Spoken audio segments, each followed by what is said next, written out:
그 다음에 이제 제 13조, 이것은 별표 4개 하세요. 별표 4개. 자, 13조, 임원 등의 겸직 금지이죠. 교정법인의 대표자하고 구분해야 할 개념이 뭐냐면 민영교도소의 장이야. 그래서 민영교도소 장하고 교정법인의 대표자는 먼저 확실하게 구분해야 되는 개념이다 하는 거예요. 그래서 교정법인의 대표자는 그 교정법인이 운영하는 민영교도소 등의 장을 겸할 수 없다 하는 거죠. 그러면 이제 그 부정이 발생될 수가 있는 거야. 교정법인의 대표자이면서 또다시 민영교도소 장까지 하게 되면은 제대로 이제 견제할 수도 없고 그 권력이 너무 강해져 가지고 이제 부패가 야기가 될 수 있죠. 그래서 당연히 교정법인의 대표자는 민영교도소 장을 겸해서는 아니 된다 하는 거. 그 다음에 이제 여기 제2항에 있어서는 이사하고 감사를 좀 구분할 필요가 있죠. 자, 이사는 감사나 교정법인이 운영하는 민영교도소의 직원을 겸할 수는 없다. 이사가 이제 민영교도소의 어떤 이 교도관까지 겸한다든가 이렇게 해서는 당연히 안 되죠. 자, 그런데 여기에서 중요한 내용이 있어요. 이 교정법인의 이사는 민영교도소의 장, 즉 민영교도소의 장, 민영교도소장은 겸할 수 있다 하는 거예요. 대부분 이제 당연히 교정법인에서 운영하는 그 민영교도소의 장은 일부 사람이 장을 맡으면은 적절치 않죠. 그러니까 당연히 이사 중에서 민영교도소 장을 선임하는 것이 대부분이에요. 자, 그래서 그 점을 좀 주의하도록 이사는 민영교도소의 장은 겸할 수 있지만은 감사나 민영교도소 직원은 겸할 수 없다. 이렇게 정확하게 알아두시고, 그 다음에 사망에 있어서 감사는 교정법인의 대표자, 자, 감사는 민영교도소가 대표가 될 수 없고, 그 다음에 이제 이사 또는 직원을 겸할 수 없다 하는 거.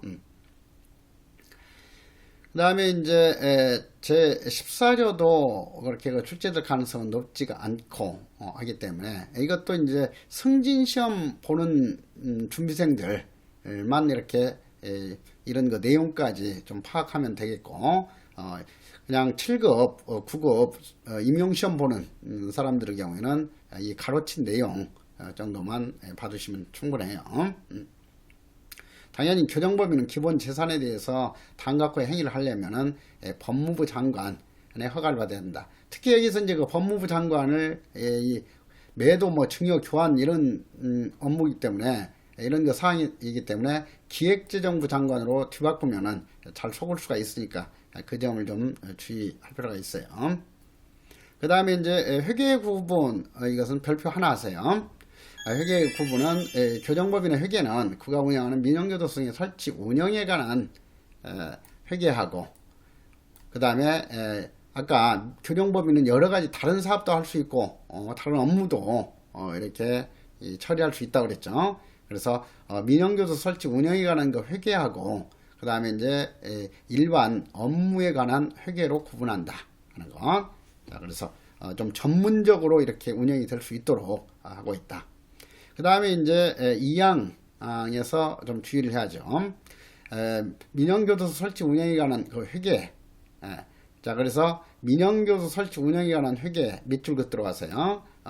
민영교도소 설치 운영에 관한 회계를 이제 어떻게 세분하도록 하고 있냐 하면은 교도 작업을 통해서 이제 돈 벌어들이는 경우가 많죠. 교정시설에서.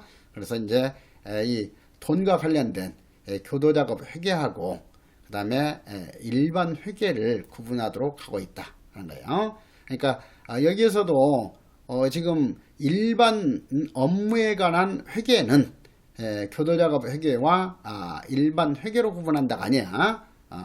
민영교도소 설치 운영에 관한 그 회계를 교도작업 회계와 일반 회계로 구분하는 것이지, 법인의 그 일반 업무에 관한 그 회계, 이것은 일반 업무 회계하고 수익 사업 회계로 이렇게 구분할 수 있다 하는 거죠. 그러니까 지금 민영교도소 설치 운영에 관한 그 회계는 의무적으로 교도작업 회계하고 일반 회계로 구분해야 한다. 구분하며이지 할 수 있고가 아니잖아요. 그러니까 이것은 이 교도소 등의 그 설치 운영에 관한 거 회계 이것은 의무적으로 이렇게 교도작업 회계하고 일반 회계로 구분하도록 규정하고 있고, 그 다음에 이건 교정법인의 일반 업무에 관한 회계 이것은 뭐 강제적으로 이렇게 세분화하도록 할 필요까지는 없어요. 자, 그래서 그 취지를 좀 구분해서 알아두도록 해라. 그래서 다음 그 시험에서 좀 제대로 이렇게 이 출제할 능력 있는 그런 거 사람이 그 출제한다면 이 두 가지를 뒤바꾸는 함정 문제가 출제될 가능성이 매우 높아요. 그래서 그 점을 좀 미리서 대비를 해놓도록 하세요. 이런 것들도 이제 이렇게 공부할 때 이런 것 출제 유형 이런 것이 이제 예측돼 있지 않으면은 제 아무리 법조문 뭐 달달달 암기하고 있다 하더라도 이런 거 살며시 뒤바꿔 놓으면은 어디가 틀린지를 그 구분하지를 못해요. 자, 그리고 이제 어떤 이 문제 풀면서 이런 이 많이 본 내용이긴 한데 정확하게 정답을 가리지 못한 가지고 당황하거나 하게 되면 그 한 문제에 그치질 않아요. 심리적으로 이제 이 공백 상태가 와가지고 혼란해가지고 막 다른 문제 풀 때도 이제 계속 실수를 한다든가 이렇게 할 수 있고 그래요. 그래서 문제 푸는 훈련도 항상 잘 이렇게 연습해 나가도록 해야 된다 하는 거. 자, 이항에 따른 민영교도소 설치 운영에 관한 그 회계는 민영교도소의 장이 편성하는 것이지 교정법인의 대표가 편성하는 게 아니다 하는 것을 좀 주의하도록 하세요. 자, 그 다음에 제16조 예산 및 그 결산에 있어서도 교정법인의 회계 연도는 정부에서 이제 100% 이렇게 그 지원을 하기 때문에 정부의 회계 연도에 따르도록 명시를 하고 있어요. 그래서 그 취지를 이해하도록 하고, 제2항 교정법인은 대통령령으로 정하는 바에 따라서 법장에게 매 회계 연도가 시작되기 전에 다음 연도에 실시할 사업계획과 예산을 제출하고 매 회계 연도가 끝난 후에 사업 실적과 결산을 보고해야 된다. 자, 여기서도 보니까 이 법무부 장관에게 하는 것이지 기획재정부 장관에게 하는 것은 아니다. 특히 이제 그 제16조에 있어서 법장하고 기획재정부 장관을 뒤바꾸는 함정 문제는 출제될 가능성이 높다 하는 점을 주의하도록 하세요. 그 다음에 이제 제17조에 있어서도 합병 및 해산의 그 인가와 관련해서도 다른 법인과의 합병, 자, 이런 것들도 이제 이 법무부 장관의 인가를 받도록 규정하고 있다 하는 정도로 봐두시면 되겠고요. 제18조 자녀 재산의 귀속. 그래서 이제 뭐 재정 상태가 어렵다든가 이렇게 해가지고 이제 부채를 청산하고 이렇게 남은 재산, 잔여 재산이라는 것은 어떤 것을 다 처리하고 남은 재산을 뜻하는 거죠. 남을 짠자이니까 남길 여자. 그래서 잔여 재산. 자, 잔여 재산은 교정법인의 그 잔여 재산은 국고에 귀속한다 하는 거죠. 그래서 그 정도로만 이해를 하시면 되겠고, 그 다음에 당연히 뭐 국고에 귀속된 재산은 기획재정부 장관이 관리할 법도 한데 법무부 장관이 관리한다 하는 거. 자, 그 다음에 제20조 민영교도소 등의 시설 보시면은 교정법인이 민영교도소 등을 설치 운영할 때, 자, 설치 운영하는 것 주체는 이 앞에서 우리가 봤듯이 교정법인만 이렇게 민영교도소 설치 운영할 수 있는 것이지 이 단체나 그 기관도 설치 운영할 수 없어요. 그래서 아까 그 내용도 자연스럽게 이렇게 연결이 되죠. 교정법인만 민영교도소 설치 운영할 수 있다 하는 것을 다시 한번 확인하면서 교정법인이 민영교도소 등을 설치 운영할 때에는 이 대통령령으로 정하는, 자, 여기서는 이 대통령령은 민영교도소법의 이 시행령을 뜻하는 말이지 이 형집행법의 시행령을 뜻하는 게 아니에요. 그러니까 대통령령 하면은 시행령을 가리키는 말이죠. 그 다음에 법무부령 하게 되면 시행규칙을 가리키는 말이라고 그랬어요.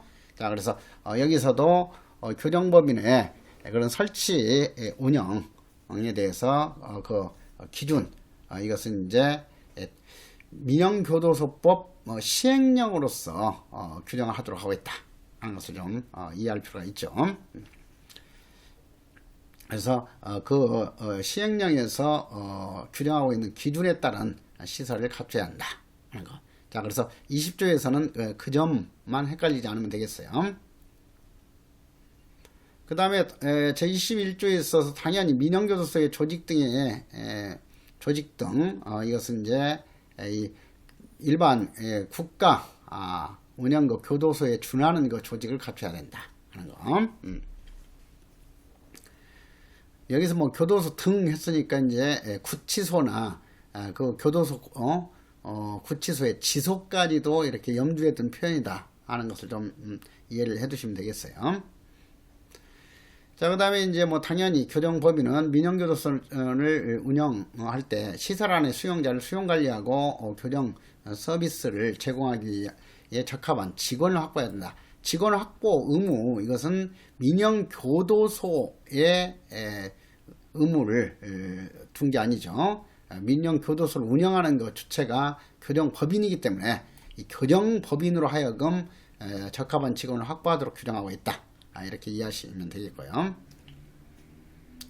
그 다음에 뭐 민영교도소의 검사, 이것은 당연히 이제 법무부 장관이 맡도록 하고 있겠죠. 그래서 교정법인은 민영교도소의 시설이 이 법과 이 법에 따른 법령 및 위탁 내용이 적합한지 관하여는 법무부 장관의 검사를 받아야 한다 하는 거. 자, 그래서 뭐 지방교정청장의 검사를 받아야 한다. 이렇게 바꿀 수 있으니까 그런 점만 좀 주의하면 되겠고요. 그 다음에 운영경비. 자, 운영경비도 별표 하나 하세요. 법장은 사전에 기획재정부 장관과 협의하여 민영교도소 등을 운영하는 교정법인에 대하여 매년이죠. 매월이 아니냐. 이런 거 단위 바꾸는 함정도 항상 주의하자고 했죠. 그래서 매년 밑에다가 여러분들은 그냥 이 가로쳐 가지고 매월 X 이렇게 한다든가 이렇게 하면서 계속 기계적으로 이런 것을 좀 주의하는 훈련을 해나가도록 해라 하는 것을 거예요. 자, 그래서 매년 교도소 등의 운영에 필요한 경비를 지급한다. 자, 그래서 매달 그 지급하는 것이 아니라 연도별로 이렇게 전체적으로 운영 예산을 지급한다 하는 거. 그래서 경비를 지급할 수 있다도 아니고 이것을 100% 지급하도록 의무 규정을 두고 있다 하는 거.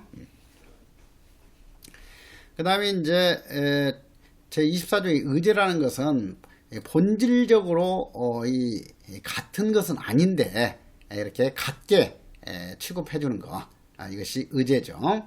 자, 그래서 민영교도소 등에 수용된 자는 국가운영교도소에 수용된 수용자하고 본질적으로 같지는 않지만은 이런 민영교도소에 수용된 수용자도 형집행법에 따라서 수용된 것으로 본다 하는 거. 자, 그래서 형집행법이 민영교도소 수용자에게도 그대로 적용이 된다 하는 거예요. 자, 그래서 여기서도 이제 특히 이 부분은 이렇게 당연히 수용된 것으로 본다가 맞는 것이죠. 그렇지 의무적으로 볼 수 있다는 아니다 하는 점을 좀 특히 여기서 주의하도록 하고요. 그 다음에 이제 25조에 있어서도 별표 하나를 하는데요. 자, 여기 있어서 교정법인은 위탁 업무를 수행할 때 같은 유형의 수용자를 수용 관리하는 국가운영교도소 등과 동등한 수준, 이렇게 동등한 수준의 교정 서비스를 제공해야 된다 하면 아차하면 속아요. 이것은 당연히 민영교도소는 어떤 그 처우의 그 향상을 목적으로 한다고 그랬잖아요. 그러니까 뭐 국가운영교도소보다도 더 우수한 서비스를 제공하는 것은 얼마든지 권장하도록 해야죠. 그렇지 동등한 수준으로 딱 묶어서는 안 된다 하는 그 취지에서 이런 거 형태의 함정을 좀 주의하도록 하세요. 그 다음에 제2항 교정법인은 민영교도소 등에 수용되는 자에 대해서는 특별한 사유가 있다는 이유로 수용을 거절할 수 없다. 특히 이제 이 선지에 있다 없다가 들어있는 그 선지 있으면 항상 주의해야 돼. 있다 없다를 잘 바꾸죠. 그래서 이 민영교도소 등에 수용되는 자에 대해서 특별한 사유가 있다는 이유로 수용을 거절할 수 없다. 자, 이것도 제2항은 별표 2개 하세요. 출제 가능성이 높은 내용이니까. 자, 다만 수용 작업 그 밖에 처우를 위하여 필요하다고 인정하는 경우에는 법장에게 수용자의 이송을 신청할 수 있을 뿐이지 어떤 특별한 사유가 있다고 해서 수용 거절할 수는 없다. 그래서 지금 이 기독교에서 운영하고 있는 기독교의 법인 아가페 재단에서 운영하고 있는 여주 소망교도소, 만약에 기독교도가 아닌 수용자라고 해서 이렇게 수용을 거절한다든가 하게 되면 안 되겠죠. 자, 그래서 특별한 사유가 있다는 이유로 수용을 거절할 수 없도록 규정하고 있다 하는 것을 알아두도록 하고, 그 다음에 헌법상 이제 종교의 자유가 보장이 되어 있기 때문에 이 사망도 그와 관련된 규정이죠. 교정법인의 임직원과 민영교도소 등의 장 및 직원은 수용자에게 특정 종교나 사상을 강요해서는 안 된다 하는 거. 자, 그 다음에 제26조 별표 4개 하세요. 아주 출제 빈도 높은 조문이에요. 민영교도소 등에 수용된 수용자가 작업하에 생긴 수입, 이것은 민영교도소의 수입이 될 수도 없고 교정법인의 수입이 될 수도 없고 민영교도소의 수용자에게 임금으로 지급할 수도 없다. 당연히 국고 수입을 한다. 왜? 민영교도소 운영 경비를 국가에서 100% 다 지원하고 있기 때문에 이런 이 민영교도소 수용자가 작업하에 생긴 수입도 국고에 귀속시키도록 해야 됐지 이중으로 이 교정법인에게 이익을 주어서는 안 된다 하는 거예요. 자, 그래서 앞으로도 이 교도작업에 대한 수입, 이것은 우리나라는 임금제가 전혀 채택되고 있지 않다 하는 것을 염두에 두면서 이 교도작업의 수입은 100% 국고 기속이다. 이렇게 이해를 해놓도록 하세요. 그 다음에 제27조에 있어서는 어떤 인권을 침해할 수 있는 강제적인 조치, 이런 것은 이제 함부로 해서는 안 되기 때문에 이 법무부에서 파견한 관리 감독을 위해서 파견한 공무원, 즉 감독관에게 승인을 받도록 하고 있다 하는 거. 그래서 감독관하고 법무부 장관을 뒤바꾸는 함정을 좀 주의하면 되겠고요. 당연히 감독관에게 이렇게 알리도록 하고 있다 하는 거. 그 다음에 이제 민영교도소의 장은 형집행법에 따라서 가석방 격퇴 심사를 신청할 때 감독관의 의견서를 첨부하도록 하고 있지. 이런 것들도 이제 제대로 관리하지 않으면 민영교도소 장하고 이렇게 어떤 친분이 있다라든가 어떤 노비를 받아가지고 이렇게 불공정하게 가석방 격퇴 심사 신청한다든가 이렇게 할 수 있기 때문에 감독관의 의견서를 첨부하도록 규정하고 있다. 그 다음에 이제 이 석방할 때도 마찬가지죠. 형기 종료로 석방할 때의 경우에도 이렇게 감독관의 확인을 받아서 신중하게 석방하도록 하고 있다 하는 것을 이해하도록 하세요. 그 다음에 이제 제28조 별표 3개 하세요. 결격 사유. 그래서 다음 각호의 어느 하나에 해당하는 자는 민영교도소 등의 직원으로 임용될 수 없으며 임용 결격 사유. 자, 대한민국 국민이 아닌 자는 이 민영교도소의 교도관 등 직원이 될 수는 없어요. 그렇지만은 교정법인의 이사는 될 수 있다 하는 점을 좀 주의하라고 그랬어요. 자, 그래서 이것이 교정법인의 이사. 그래서 교정법인의 이사는 과반수만 대한민국 국민으로 이사를 임명하면 되는 것이고 과반수 미만은 이렇게 외국인이 될 수 있지만은 이 민영교도소의 직원만큼은 100% 대한민국 국민만이 될 수 있도록 규정하고 있다 하는 것. 자, 그래서 그 점을 주의하도록 하고. 그래서 정답 지문으로 출제할 가능성이 가장 높은 내용은 제 1호예요. 다음에 이런 것들은 이제 좀 부수적으로 이렇게 승인 취소된 후 2년 아닌지 3년이나 5년이 아니다 하는 것을 좀 이해를 하고. 그리고 1년으로 바꿀 수도 있죠. 1년이 지나지 아니한 자. 근데 1년이 지나지 아니한 자는 당연히 2년보다 적은 숫자이기 때문에 1년이 지나지 아니하면 그 내용적으로는 당연히 이렇게 민영교도소의 직원으로 임명할 수 없는 사유예요. 그래서 이런 경우도 보통 이 숫자보다도 많은 숫자를 가지고 이렇게 뒤바꾸겠죠. 그래서 그런 점을 좀 주의하고. 자, 29조는 별표 2개 하세요. 밀면. 자, 임면이라는 것은 임명과 파면의 줄임말이죠. 그래서 임명과 파면의 그 권한은 교정법인의 대표자에게 있는 것이지 민영교도소 장에게 있는 것이 아니다 하는 점을 좀 주의하도록 하세요. 그래서 교정법인의 대표자는 민영교도소 등의 직원을 임면한다이지 교정시설의 장, 민영교도소의 장은 직원을 임명한다가 아니에요. 다만 민영교도소 장 및 대통령령으로 정하는 직원을 임명할 때는 이 민간에 위탁한 것이긴 하지만 이러한 그 중요한 직책에 대해서는 임명할 때는 이 법무부 장관의 승인을 받아야 한다. 이지 이런 이 민영교도소 장도 직접 법무부 장관이 임명할 수는 없어요. 민영교도소이기 때문에. 그래서 다만 신중하게 민영교도소 장 등 특별한 그 직원을 임명할 때에는 미리 이 법무부 장관에게 승인을 받도록 하고 있다. 그러니까 모든 직원 임명할 때 미리 법무부 장관에게 승인을 받는 게 아니에요. 중요 직책에 한해서만 이렇게 법무부 장관의 사전 승인을 받도록 제한 규정을 두고 있다. 자, 그렇게 이해를 하시도록 하고요. 그 다음에 교정법인의 대표자는 민영교도소 장 이외에 직원을 임명할 권한을 민영교도소의 장에게 위임할 수는 있다는 거예요. 그렇다고 해서 이제 민영교도소 장까지 임명할 권한을 위임할 수는 없겠죠. 자, 그래서 민영교도소 장 외에 직원을 임명할 권한을 민영교도소 장에게 위임할 수 있다. 항상 이 외에 이것은 어떻게 함정을 유도한다 그랬어요? 이 포함하여로 잘 바꾸니까 항상 그 선지에 제외한 포함한 들어있는 선지가 있으면은 뒤바꾸는 함정 아닌지를 주의하도록 해야 돼요. 그래서 여기도 장 외에 여기에다가 특히 형광펜을 밑줄 쫙 하도록 하세요.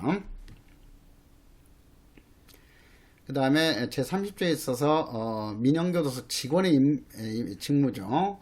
그래서 민영교도소 등의 직원은 이 교도관의 직무를 수행한다 하는 거.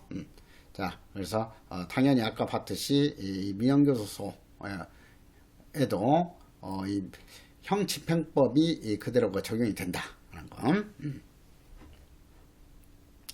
그 다음에 이제 민영교도소 직원의 복무에 관하여는 국가공무원법을 준용하도록 하고 있다. 민영교도소는 민간기업에 소속된 직원이기 때문에 국가공무원은 아니에요. 그렇지만은 국가공무원법을 준용하도록 하고 있다 하는 거. 그래서 민영교도소에 근무하는 직원들도 국가공무원으로 보고자 한다 하는 거죠. 자, 31조의 별표 2개 하세요.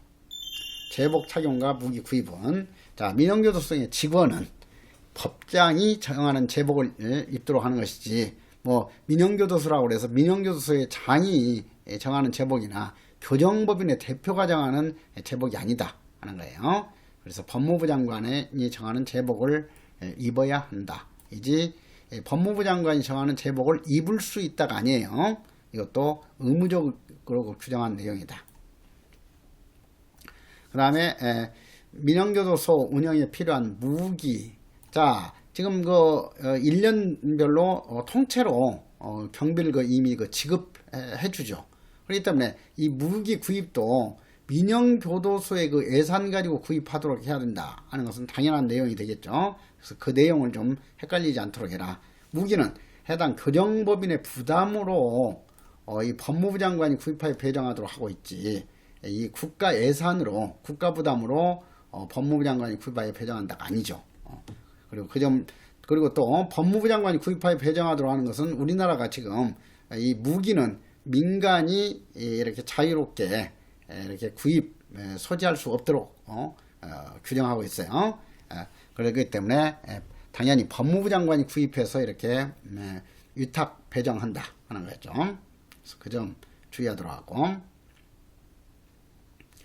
그 다음에 이제 32조에 있어서 법장은 필요하다고 인정하면 직권으로 또는 교정법인이나 민영교도소 장의 신청을 받아. 자, 항상 직권과 신청 이렇게 다 할 수 있도록 규정한 것은 이 신청이 있는 경우에 하나여로 바꾸는 함정 주의해야 돼요. 그러니까 이 신청 없이도 직권으로 민영교도소 소속 공무원을 파견할 수도 있다 하는 거. 그 점 주의하고, 그 다음에 33조에 있어서 법장은 민영교도소 등의 업무 및 그와 관련된 교정법인의 업무를 지도 감독하며, 그래서 지도 감독 권한은 당연히 법장에게 있다 하는 것을 다시 한번 확인하도록 하고, 그리고 이제 직접 민영시설이지만 법장은 필요한 경우에 지시나 명령도 할 수 있도록 근거 규정을 두고 있어요. 자, 그래서 필요한 지시나 명령을 할 수 있다. 다만 이 수용자에 대한 교육과 교화 프로그램에 관하여는 교정법인의 의견을 최대한 존중하도록 신중하게 이렇게 지시 명령하도록 하고 있을 뿐이지 이것을 제외시킨 것은 아니에요. 자, 그래서 이 단서와 관련해서는 수용자에 대한 교육과 교화 프로그램에 관하여는 교정법인의 의견을 최대한 존중해야 된다. 이것을 어떻게 바꾸겠어요? 이 법무부 장관은 수용자의 교육과 교화 프로그램에 관하여는 지시나 명령을 할 수 없다로 바꾸겠죠. 그래서 그 점을 좀 주의하도록 해라. 법무부 장관은 민영교도소에서 처리하는 그런 업무나 처우에 대해서 100% 필요한 지시나 명령을 할 수 있다 하는 거. 자, 그 다음에 이양 법장은 지도 감독상 필요하다고 인정하는 민영교도소 등의 소속 공무원을 파견해가지고 법무부 소속 공무원을 파견해가지고 그 민영교도소의 업무를 지도 감독하게 해야 한다 하는 거. 지도 감독상 필요하다고 인정이 됐다면 의무적으로 이렇게 지도 감독하게 해야 하는 거죠.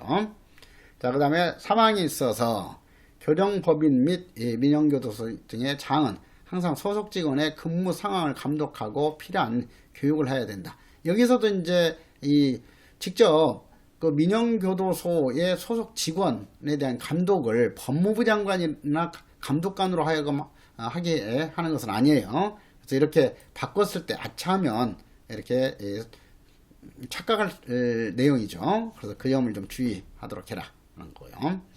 그 다음에 34조도 출제 가능성이 그렇게 높은 내용이 아니죠. 자, 그래서 이것도 이제 특히 승진시험 보는 분들은 이 매월 또는 분기마다 법무부 장관에 보고하게 해야 한다 하는 내용까지는 숙지를 해놓도록 하세요.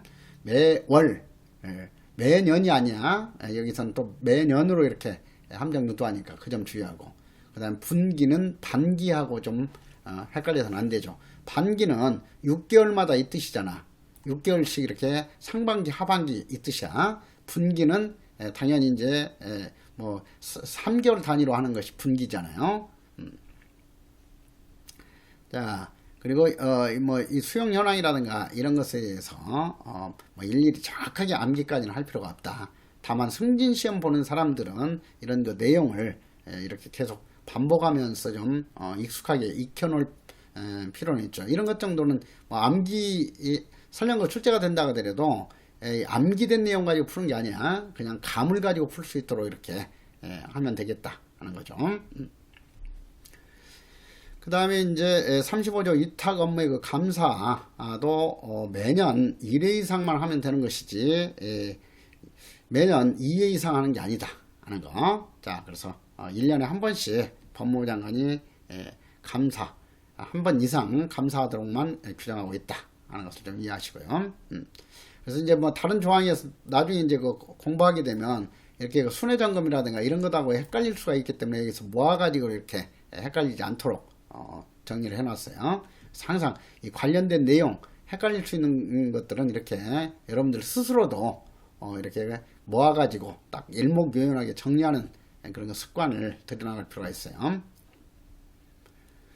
그 다음에 이양 법장은 감사 결과 위탁 업무의 처리가 위법 또는 부당하다고 인정하면 교정법이나 민영교도소 등에 대해서 적절한 시정조치를 명할 수 있으며 관계 임직원에 대한 인사조치를 요구할 수도 있다. 그 다음에 36조도 이것도 암기가 아니라 이해를 할 내용이에요. 그래서 법무부 장관은 민영교도소 등의 직원이 위탁 업무에 관하여 이 법 또는 이 법에 따른 명령이나 처분을 위반했을 때 법무부 장관이 직접 어떤 그 징벌을 결정하는 것은 아니다 하는 거죠. 그래서 당연히 이 처분을 위반한 경우가 발견되면 그 직원의 임면권자, 즉 교정법인의 대표, 아니면 이제 교정법인의 대표가 민영교도소 장에게 이 임면을 위임한 경우에는 민영교도소 장에게이죠. 그러니까 임면권자에게만 이렇게 징계를 가하도록 명할 수 있다. 직접 그 직원에게 징계를 명할 수 있는 것은 아니다. 그것을 좀 이해를 해주시면 되겠어요. 그 다음에 이제 뭐 법무부 장관이 이렇게 징계 처분 명령했으면 당연히 임명권자는 즉시 징계 처분을 하고 법장에게 보고드려야 된다 하는 거죠. 자, 37조 별표 2개 하시고요. 민영교도소 직원도 당연히 공무에 종사하는 공무원으로 본다죠. 볼 수 있다가 아니라는 거, 그 점을 주의하고. 그 다음에 뭐 벌칙 적용할 때는 더더욱 공무원으로 봐야죠. 그래서 민영교도소의 그 직원이 뇌물을 받았다든가 하게 되면 원칙적으로는 공무원만 뇌물의 그 주체가 되죠. 뇌물죄로 처벌받을 수 있는 대상이에요. 그렇지만은 민영교도소 운영과 관련해서 어떤 뇌물을 받은 민영교도소의 직원이 있다면은 공무원으로 보기 때문에 뇌물죄로도 처벌할 수 있다 하는 거예요. 자, 그 다음에 사망. 민영교도소 등의 장 및 직원은 형사법이나 이런 앞으로 공부할 때는 이런 것 같은 경우도 그냥 지워버리는 것이 더 좋다고 그랬어요. 그냥 이런 것들도 간단하게 민영교도소 장 및 직원은 법을 적용할 때에 교도소장, 구치소장 또는 교도관리로 본다 하는 거. 그래서 형사법 등을 적용할 때에는 교도소장, 구치소장 또는 교도관리로 본다. 국가운영 교도소장 등으로 본다 하는 거예요. 그래서 그것도 취지만 좀 이해를 하시면 충분하겠고요. 그 다음에 그 38조에서 손해배상도 이렇게 이 직원이 민영교도소의 직원이 이런 손해를 입힌 경우, 국가에게 손해를 입힌 경우에요. 수용자에게 손해를 입힌 경우가 아니라 국가에게 손해를 입힌 경우에는 교정법인이 책임을 지고 손해배상하도록 하는 것이지, 그게 직원이 직접 국가에게 손해배상하도록 규정한 것은 아니다 하는 정도로 이해하시면 되겠고요.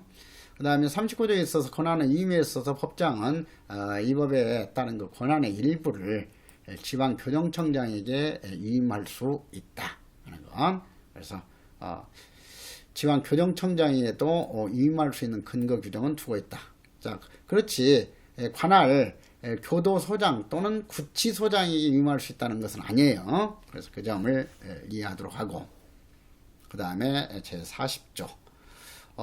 자, 당연히 형집행법을 민영교도소에서도 적용할 수 있도록 해줘야 된다 하는 거. 그래서 민영교도소 등에 수용된 자에 관하여 성질상 허용되지 아니하는 경우와 이 법의 위탁계약으로 달리 정한 경우에는 특별히 이 형집행법을 그러한 사항에 대해서 적용하지 않을 수는 있지만은 원칙적으로는 형집행법을 적용한다 하는 거.